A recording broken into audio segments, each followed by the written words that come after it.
I had been standing in my kitchen for a long time without realizing it, staring at the open suitcase on the counter, as if it were a puzzle missing pieces. The coffee maker was still on, sending up the last thin ribbons of steam, and the smell of dark roast clung to the air the way dust clings to an unused room. My passport lay in the center of the counter, next to the travel wallet I'd bought for this exact trip, a neat little leather folder with slots for cards, a pen loop, and a zipper compartment I never quite trusted. The phone vibrated once on the counter, hard enough to make the spoon in the empty mug rattle. I didn't even have to pick it up to see the name. 5 years is a long time not to hear from your own child, long enough that you stop expecting anything, except maybe a holiday card if she's feeling charitable. But there it was, in bold white letters against the black glass. Emily. For a moment, I thought it was some kind of mistake, maybe a pocket dial. Maybe she'd meant to call someone else. Maybe I'd see her number, swipe to answer, and hear a stranger's confused voice on the other end. I stood still, letting the phone buzz against the counter until I thought it might stop. It didn't. When I finally picked up, I didn't even manage a greeting. "Cancel your trip," she said, her voice like dry ice, cold and sharp, but underneath there was something hissing, alive. "Or don't come back." The words landed in my chest before they landed in my ears. I opened my mouth, tried to find the question that could fit into that narrow hallway she'd left me, but the only thing that came out was her name. "Emily." "I mean it, Dad. If you go, don't come back." Then nothing. The hollow click of the call ending, the hum of my refrigerator, the muted traffic outside. I stayed there, phone still in my hand, as if waiting for the line to come alive again. It didn't. I looked back at the counter. The suitcase was half-packed. Rolled shirts, a pair of loafers I never wore except for flights, a paperback I'd been saving for the long hours over the Atlantic. My itinerary sat beneath the passport: Denver to Boston, Boston to Lisbon. 2 weeks in Portugal, a trip I'd been planning for almost a year, telling myself I deserved it, telling myself travel was a cure for the kind of loneliness that didn't answer when you called its name. But now the passport looked different, heavier, less like permission and more like a verdict. I picked it up, felt the smooth navy cover under my thumb. Inside, the photo stared back at me, 5 years younger, shoulders squared in the way you square them when you still believe in your own ability to fix things. On the edge of the counter was a wooden bowl that had been in the family for decades. It held a few scattered things: spare keys, paper clips, receipts I hadn't thrown away for no reason at all. At the bottom was something I hadn't seen in a while: a bracelet made of blue thread and wooden beads, one bead missing. Emily had made it when she was 8, sitting cross-legged on our Boston porch in the late summer sun, her little tongue caught between her teeth as she worked the knots. I picked it up, turned it over in my palm. The missing bead left a gap, like a breath you couldn't quite take. I remembered the day it had come loose, remembered her eyes when it rolled under the stove, the quick way I'd told her, "We can fix it," even though we never did. I slipped the bracelet into my pocket.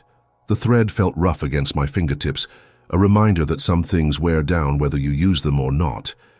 The decision came not like a thunderclap, but like a quiet door closing somewhere inside me. I zipped the suitcase. I put the passport in my coat pocket, and without checking the weather, without turning off the coffee maker, I walked to the door. The hinge gave a soft groan as I opened it, the same sound it had made for years. Outside, the Denver morning was bright but cold, the air smelling faintly of melting snow and chimney smoke. I didn't look back into the house before I left. The drive to the airport began in silence.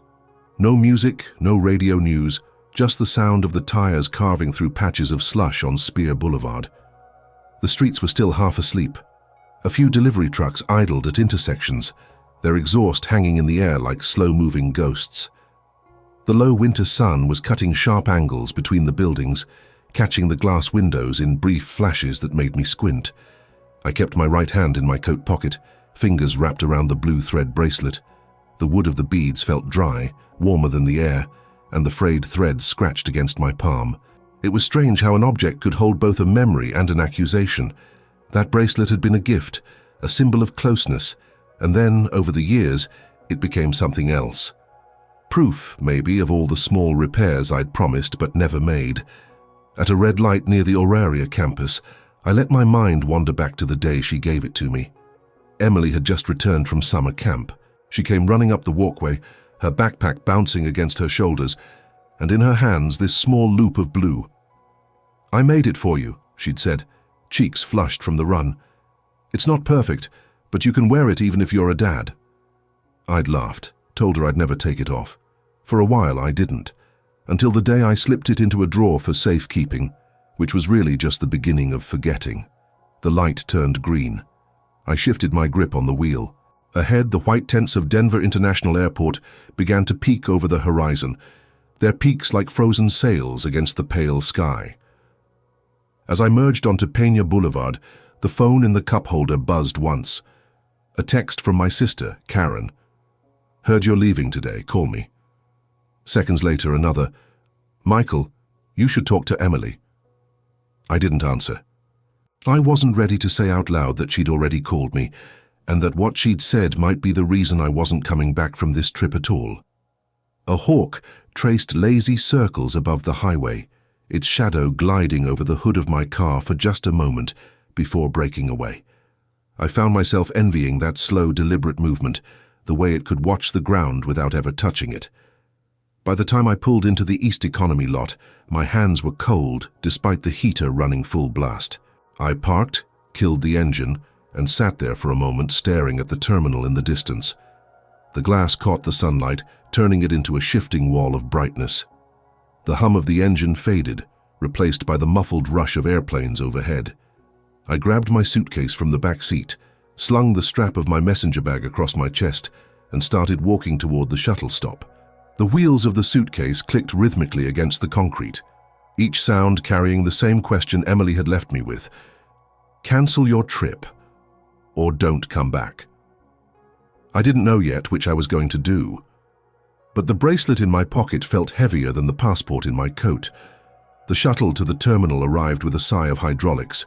Its doors opened, letting out a burst of warm, recycled air that smelled faintly of coffee and wet carpet. A handful of travelers stepped off, dragging rolling bags behind them.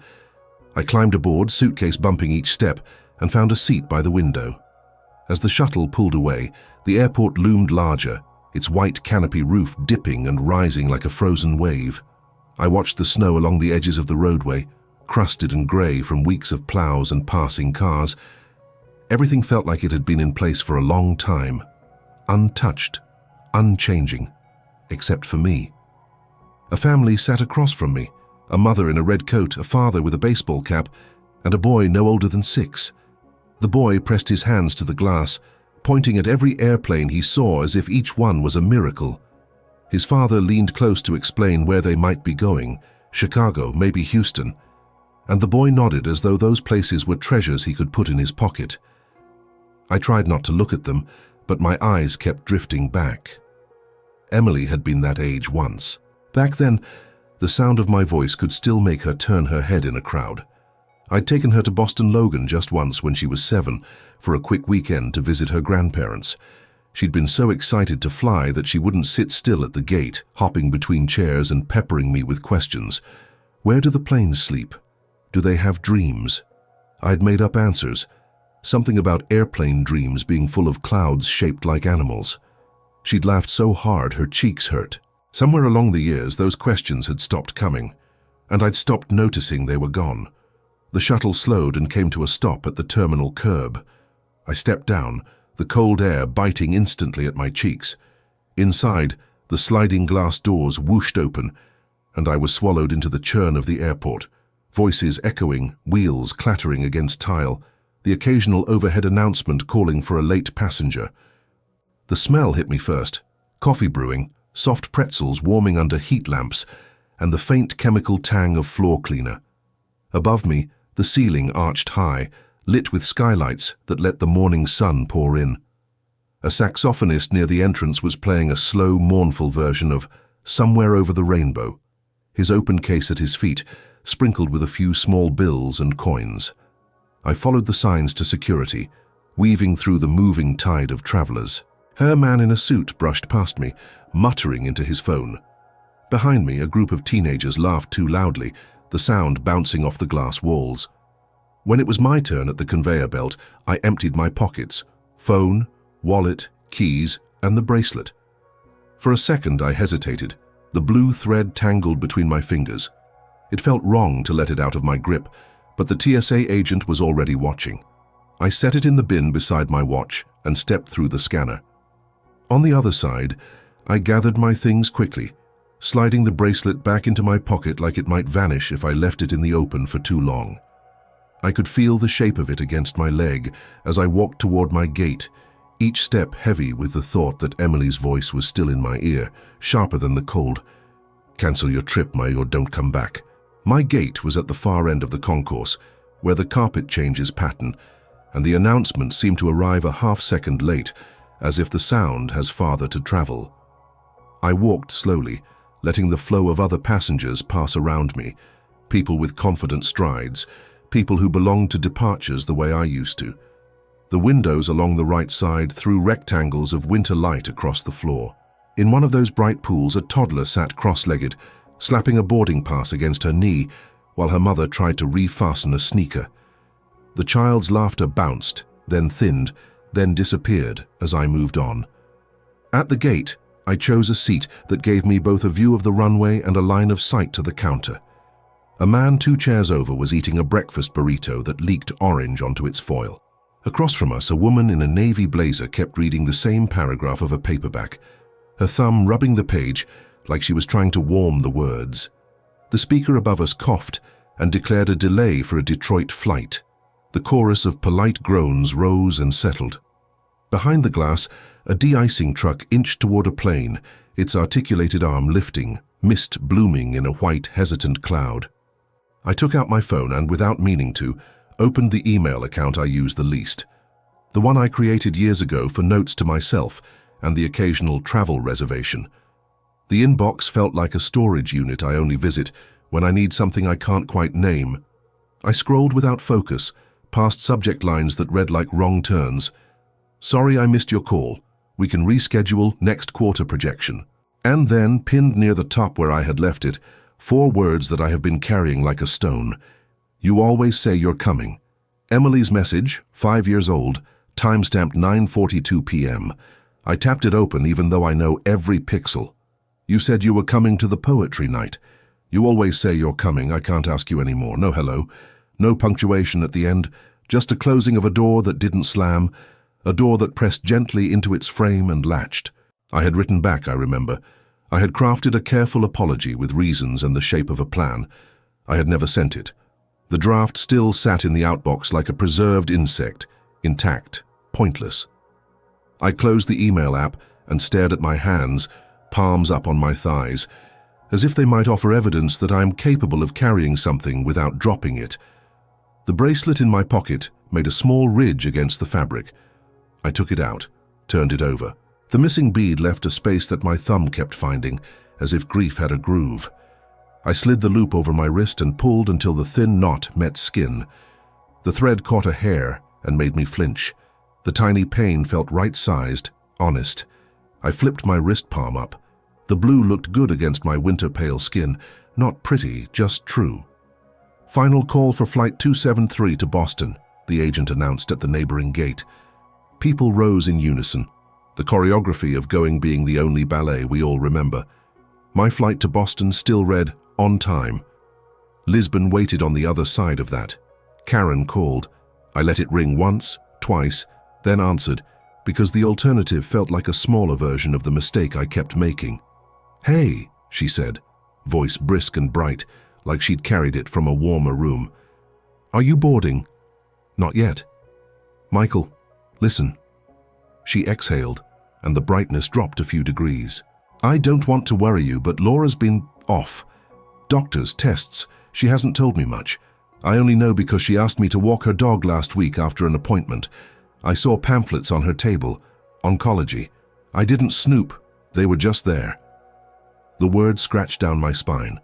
"Has Emily—" "I don't know what Emily told you," Karen said gently, "but I do know she needs you to do something that is not heroic. She needs you to show up and stay in the room." I looked out at the runway, where a small vehicle crossed in a determined line, purpose outpacing speed. She called me this morning. And? She said, cancel my trip or don't come back. Karen made a small sound, the noise we make when news lands exactly where we feared it would. Then cancel, she said simply. For once, don't turn a sentence like that into a puzzle. After we hung up, I sat with the quiet the way you sit with a sleeping dog. You don't want to wake it, you don't want to leave it. A child behind me started singing the alphabet out of order. The melody bent and then found itself. I opened my notes app, typed 3 words. I didn't go, then erased them because I hadn't earned them yet. The agent at my gate stood and tapped the mic. We are beginning pre-boarding for Flight 506 to Boston. People lined up with the alertness of those who believe small advantages matter. I stayed seated, the bracelet's knot pressed into the bone at the base of my thumb, a steady metronome. I pressed back.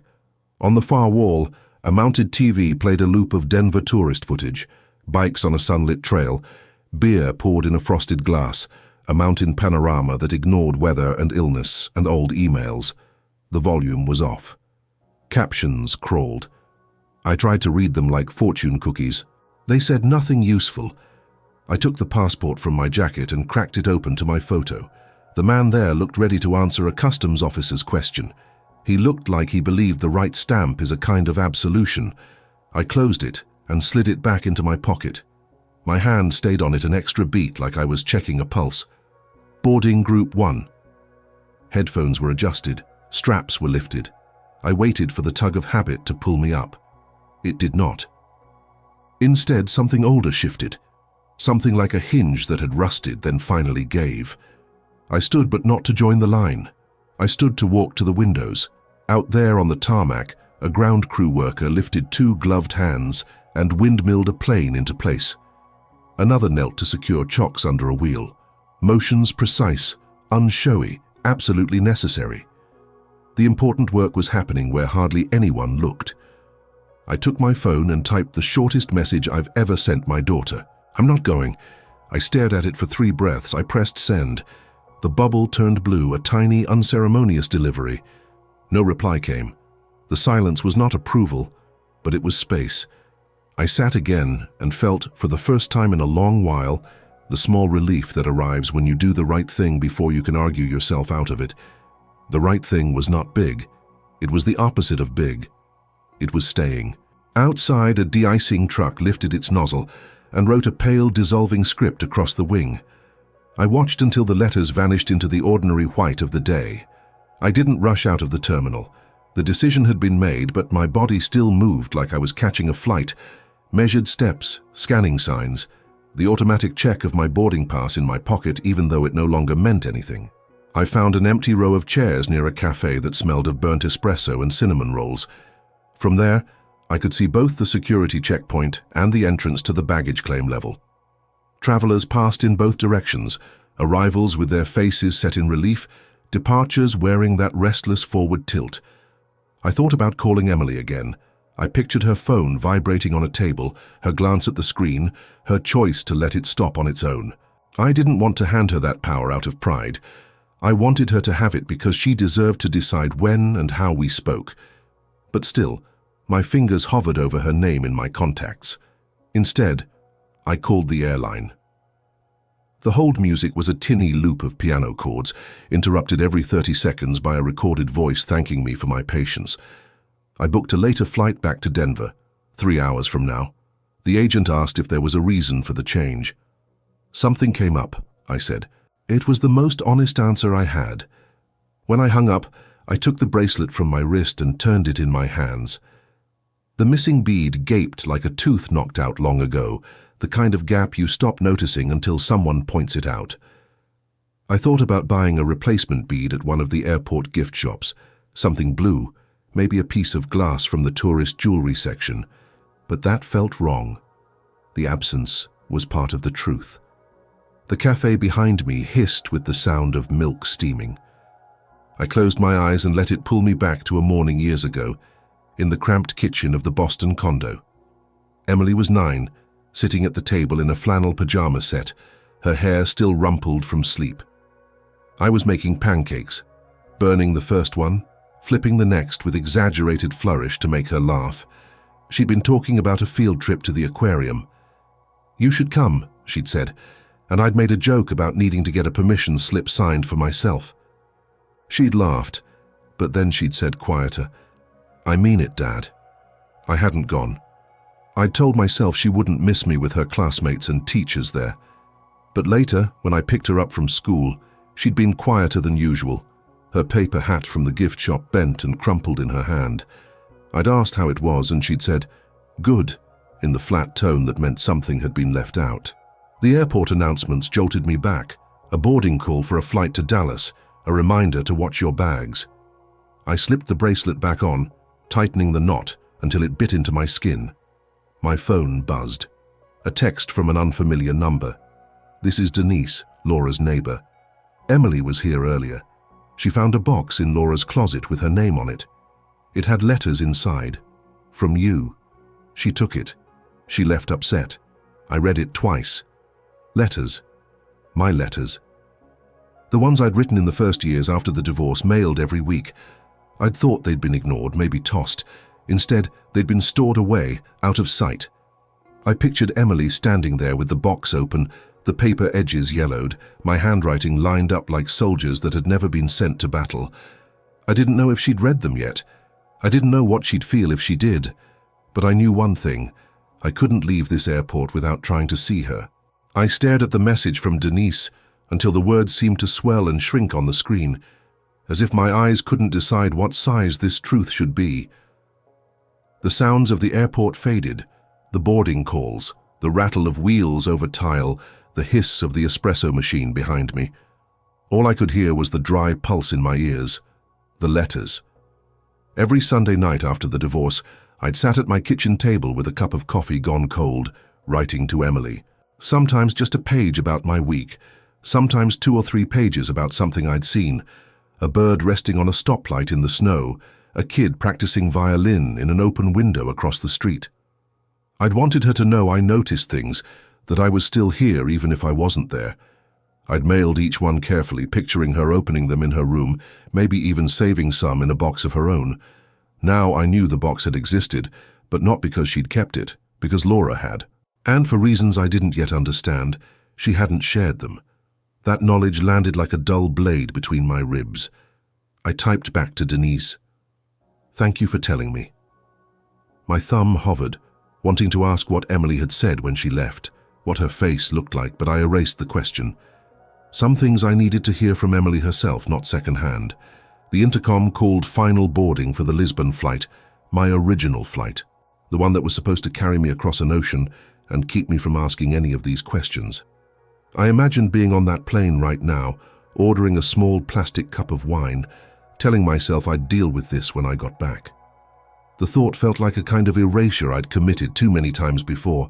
I stood and walked toward the exit, the decision moving my feet faster than my mind could protest, down the escalator, past the baggage claim with its slow, stubborn carousel, and out into the cold air where taxis idled and drivers leaned against their doors with paper coffee cups.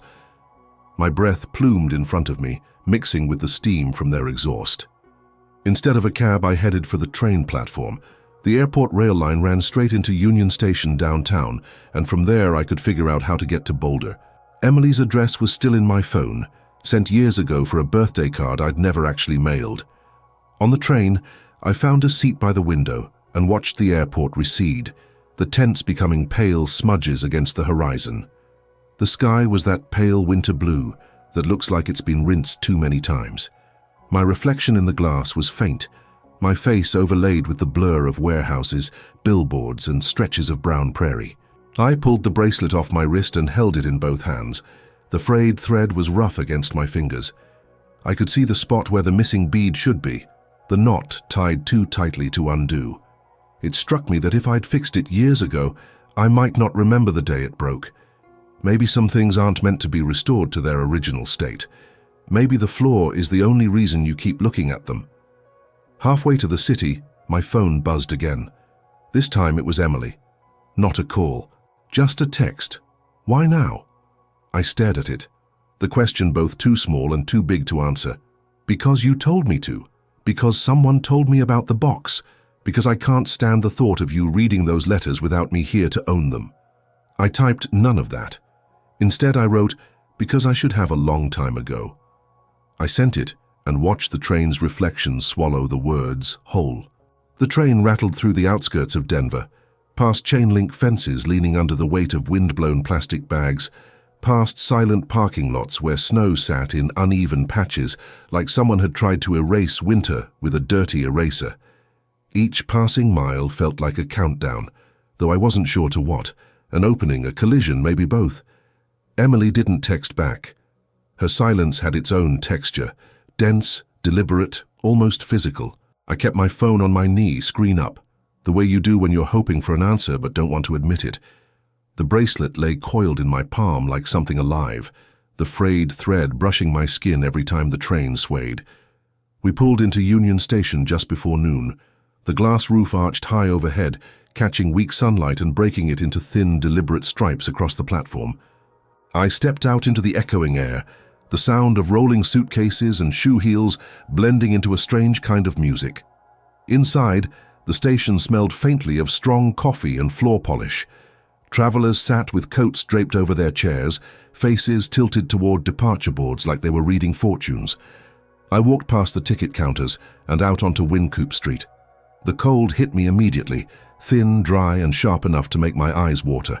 I turned my collar up and headed toward the rideshare pickup zone. A few taps on my phone, and a grey Subaru pulled to the curb. "Boulder?" the driver asked.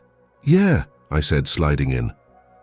The road north was clear, the sky washed out and endless.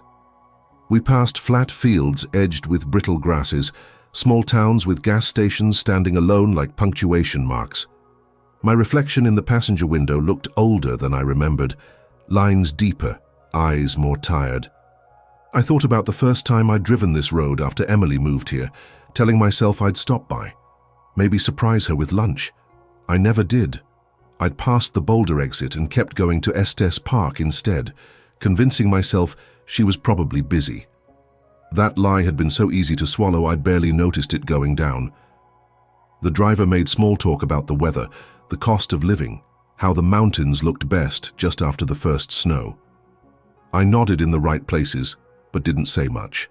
My focus was on the weight in my coat pocket, the postcard from Boston I'd bought at the airport on impulse, the bracelet, my passport. I wasn't sure yet which of those things I'd leave with her, or if I'd leave anything at all. When we reached her street, the driver slowed. It was a quiet block lined with bare trees, the kind that would turn to green tunnels in spring. I spotted her building instantly, a small two-story place with a porch light still on in the daylight. My pulse quickened, a steady thud in my throat. I paid the driver and stepped out, the cold biting my ears. Standing on the sidewalk, I typed a message. "I'm in Boulder. I didn't get on the plane. If you don't want to see me, I'll leave something on your porch and go." I set the phone to silent and waited. My breath rose in small clouds. Across the street, a woman in a puffy coat walked a golden retriever that stopped every few feet to sniff at patches of frozen grass. The phone buzzed in my hand. One line from Emily. "Why not just leave it?" I typed back, "because I want to hand it to you." Then I slid the postcard and the bracelet into a plain brown envelope from my bag. On the front, I wrote, "For Emily." I walked up her steps, my knees stiff from the cold, and set the envelope on the top stair. I hesitated, then added my passport on top of it, its weight keeping the paper from blowing away. The door opened before I could step back. Emily stood in the doorway, framed by the muted light from inside. She didn't step out right away, just leaned against the frame like she was deciding whether to speak or let the cold answer for her. Her hair was shorter than I remembered, just brushing her jaw, and the shape of her face had sharpened in the years since I'd last seen it up close. Her eyes dropped to the passport on top of the envelope, then back to me. "You brought your passport to my porch?" she asked. It wasn't an accusation, but it wasn't a joke either. "You told me to cancel," I said, my breath visible between each word. "I thought you should see what I chose." She bent down and picked up the envelope, fingers brushing the leather cover of the passport for a split second before she straightened again. The small motion was enough to make my pulse quicken. "What's in here?" "A postcard," I said, "and something old." She tore the flap open and pulled out the bracelet. The blue thread looked dull in the grey light. The gap where the bead should have been as plain as ever. She turned it in her fingers like it was an artifact she'd found at the bottom of a drawer. "You kept it," she said finally, her voice quieter now. "I did," I said. "Not always in the right place. Not always where it should have been, but I kept it." She stared at it a moment longer, then looked up at me. "The box," she said, and there was something in the way she said it. Half anger, half disbelief. "Mom had it, all those letters. My name written on the lid like it was meant for me. But I never saw any of it until today." The wind picked up, carrying the sound of wind chimes from somewhere down the block. I wanted to step closer but stayed where I was. "I didn't know she kept them from you," I said.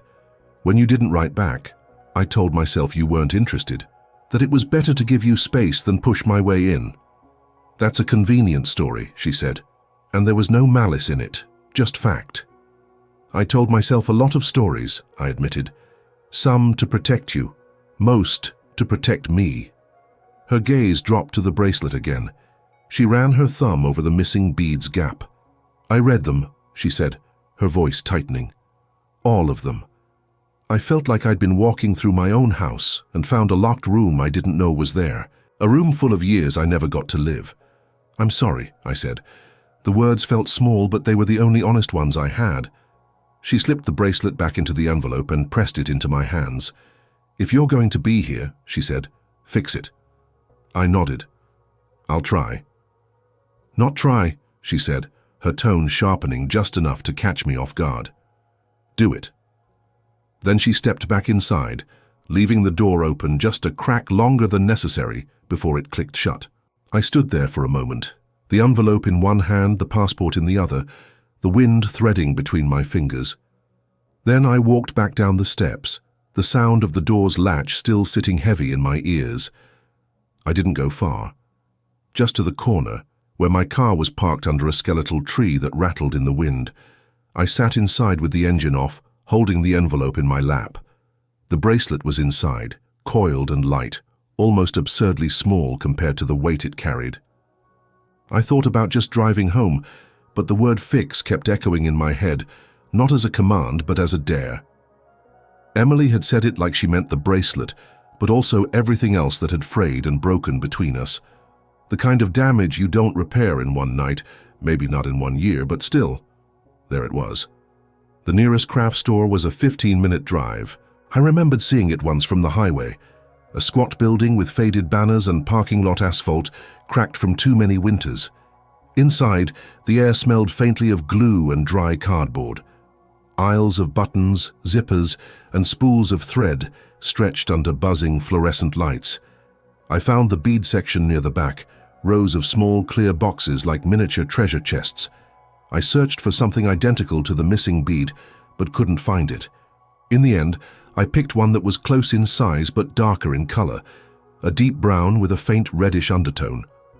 It wasn't perfect, but perfection wasn't the point. I also grabbed a pack of needles and a small tube of strong, clear glue. Back in the car, I set the bead in the palm of my hand and threaded the frayed end of the bracelet through it. My hands weren't steady, and the wind nudged the car just enough to make the work harder. Eventually, the bead slid into place.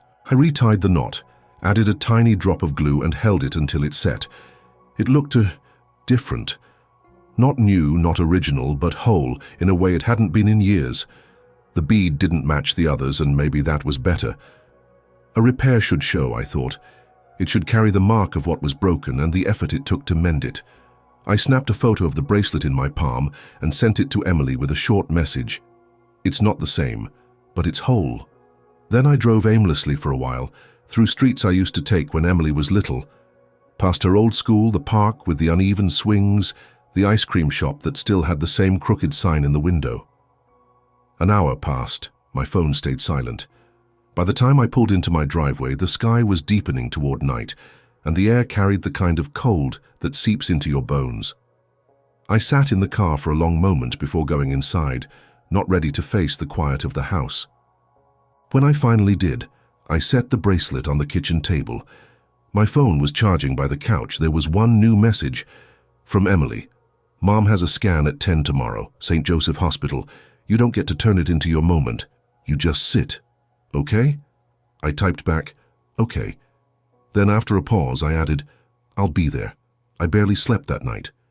The hours passed in fragments, brief stretches of half-dreams interrupted by the creak of the furnace, the ticking pipes, the distant rumble of a freight train.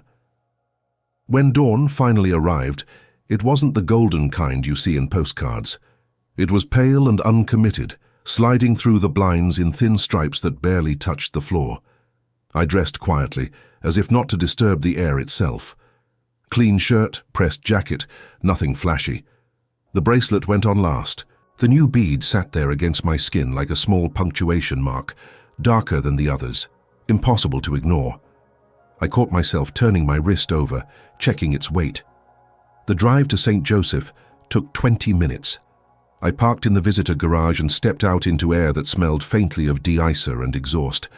The hospital entrance was a revolving door, and for a moment I just stood there, watching it spin, people slipping in and out in measured rotations.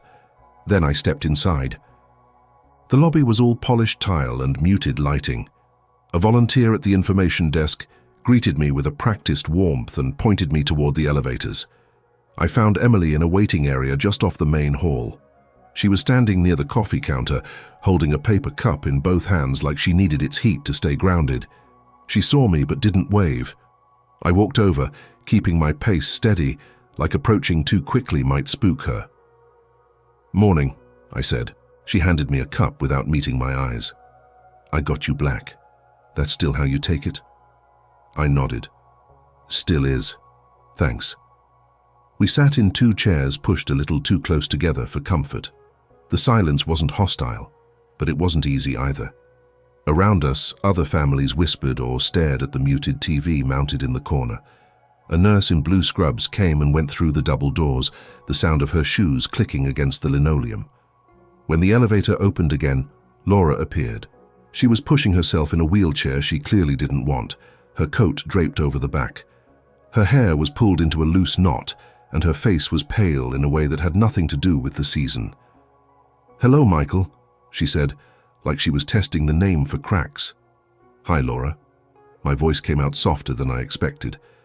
Emily stood and took her mother's coat. "They're ready for you in imaging," she said. Laura nodded, then looked at me. "You're coming? If that's all right." She hesitated, then gave a small shrug. "Suit yourself." I followed them down the hallway, the wheels of the chair whispering over the floor. We reached the imaging wing where a tech greeted Laura and led her into a room beyond a heavy door. Emily and I were left in a small waiting alcove, the hum of a vending machine filling the space between us.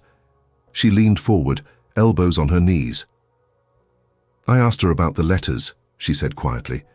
"She said she thought she was protecting me, that if you were going to disappear sometimes, at least she could control the story." I swallowed. "And what did you say?" "That she didn't get to decide what I could handle." She straightened up. "And you don't either." "I'm learning that," I said. "Good." She took a sip of her coffee, then stared at the bracelet on my wrist. "The bead doesn't match." "I know. Let it show." We didn't speak again until the tech wheeled Laura back out. Her eyes flicked between us, and something unspoken passed in the space she didn't fill with words. We walked back to the waiting area together, a slow-moving trio, Laura in the wheelchair, Emily on one side, me on the other. Laura's hands rested in her lap, fingers curled lightly, as if she were holding something invisible but important. The scent of antiseptic trailed behind us, blending with the faint bitterness of hospital coffee. When we reached the lobby again, Laura insisted on standing. Emily steadied her while I stepped back, letting them work in their own rhythm. She walked the last few feet to a chair by the window and sat with a sigh that was too controlled to be just about physical effort. "The results will be in Thursday," she said, looking out at the grey sky. "That's when we'll know what's next." "I'll drive you," I said before I could think about whether the offer would be welcome. She glanced at Emily, not at me, before nodding once. "All right." Emily gave me a look, half warning, half acceptance. "That means you show up," she said, "on time, and you don't talk about yourself the whole way." "I can do that." "Good. Then you can start practicing now." She gestured toward the cafeteria. "Let's get some lunch. Mom needs to eat, and so do you." We ended up at a corner table, Laura with soup and a roll, Emily with a sandwich, me with whatever was closest in the line. The clatter of trays and silverware filled the air. We didn't talk about illness or the box or the years between us. We talked about the weather, about a nurse Laura liked, about a dog in her neighborhood that wore a bright red coat in the winter. It was ordinary, and maybe that was the point. When it was time to go, I walked them to the parking garage. Emily drove Laura home while I stood by my car, watching them pull away. I didn't start the engine right away. Instead, I looked at the bracelet on my wrist. The new bead caught the dim afternoon light, a small mismatched reminder that something once broken was now holding together, even if imperfectly. I thought about Emily's words, "Let it show." The idea lodged in me, not as advice, but as a kind of permission. Thursday arrived with the kind of cold that made every surface look sharper, the edges of rooftops, the outlines of bare branches, even the faint white lines along the road where the frost had settled. I left early, not trusting myself to arrive exactly on time. When I pulled up to Laura's house, Emily was already outside, locking the door. She wore a navy coat with the collar turned up, her hair pulled back loosely. The look she gave me wasn't warm, but it wasn't closed off either. "You're early," she said. "I didn't want to make you wait." Laura emerged a moment later, bundled in a scarf, moving with a deliberate slowness that made me wonder how much she was hiding. I opened the passenger door for her without saying anything. She sat, fastening her seatbelt with the precision of someone who wanted no help. The drive to the hospital was quiet, save for the soft whir of the heater. Emily sat in the back, looking out the window. I could see her reflection in the rearview mirror, her gaze shifting from the road to the bracelet on my wrist. At the hospital, we checked in and waited. The waiting room was warmer than last time, sunlight slanting through the tall windows onto the patterned carpet. Laura filled out forms with a pen that clicked too loudly. Emily flipped through a magazine without turning a page for several minutes. When Laura's name was called, she disappeared through a set of double doors. Emily and I were left in the kind of silence that doesn't feel entirely empty, more like a hallway you can't see the end of. "I kept the program from my senior recital," she said suddenly, still looking at the closed doors. I turned toward her. "I didn't know." "Of course you didn't," she said. "You weren't there." The words landed, heavy but not sharp. She closed the magazine and met my eyes for the first time since we'd arrived. "I don't want you to try to make up for everything. That's not possible. I just want you to be where you say you'll be." "I can do that," I said, meaning it in a way I hadn't before. The doors opened, and Laura returned, walking on her own this time. "It's early," she said, sitting down. "They'll want a few treatments. Not the worst news, not the best either." She said it like she was describing the weather, accurate, detached. Emily glanced at me, a silent cue. I nodded.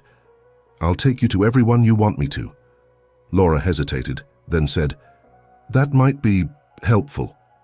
She stood, and just like that, we were leaving. As we stepped out into the cold again, Emily walked beside me, her hands deep in her pockets. She didn't look at me, but she said, "Sunday, my place. Bring a sharp knife. You're chopping carrots." It was the smallest invitation in the world, and it was enough. Sunday morning brought the smell of thaw in the air, a faint wet scent that hinted at spring, even though snow still clung to the shaded corners of the street. I drove to Boulder with the windows cracked just enough to let in the cold, the radio low, my mind rehearsing nothing. Emily's apartment was on the second floor, the door propped open with a shoe. Inside, the kitchen was alive with the scent of onions softening in butter. A pot simmered on the stove, steam curling into the air. She stood at the counter, sleeves pushed up, a wooden spoon in her hand. "You're early," she said without looking up, trying to make it a habit. She nodded toward a cutting board piled with carrots. "Get to work." I washed my hands, picked up the knife, and started slicing. The sound of the blade against the wood was steady, almost meditative. She moved around me, opening cupboards, checking the pot, refilling the kettle. It wasn't exactly comfortable, but it wasn't brittle either. After a while, she said, "Mom liked the bracelet?" I glanced at my wrist. "She told you that?" She didn't have to. She kept looking at it. The pot bubbled, the smell of vegetables and herbs filling the room. We worked without talking for several minutes. Then she said, "The bead doesn't match." "I know. I like it better that way." There was a knock at the door, and Laura stepped in, wrapped in a long coat. She looked tired but lighter than she had on Thursday. "Something smells good," she said, easing into a chair at the table. We ate together, the three of us, passing bowls and bread, talking about small things. The neighbor's new puppy, the ridiculous price of parking in downtown Denver, a TV show Laura had been watching. It felt strange, this gentleness, like stepping into a room you'd once lived in and finding it still fits. After lunch, I helped clear the table. Emily dried the dishes while I washed. When we were done, I reached for my coat. She stopped me with a small gesture toward the dish by the door, the place she kept her keys, spare change, and the odd little objects that collected in any home. I took off the bracelet and set it there. "It doesn't belong to me," I said. "Not yet." She picked it up, turned it over once, then slipped it back around my wrist. "You'll wear it," she said, "until I say otherwise." It wasn't forgiveness, but it was a thread.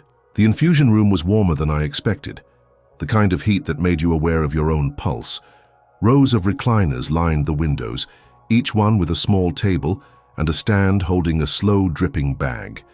The air carried a faint tang of antiseptic under the soft hum of machines. Laura settled into her chair without help.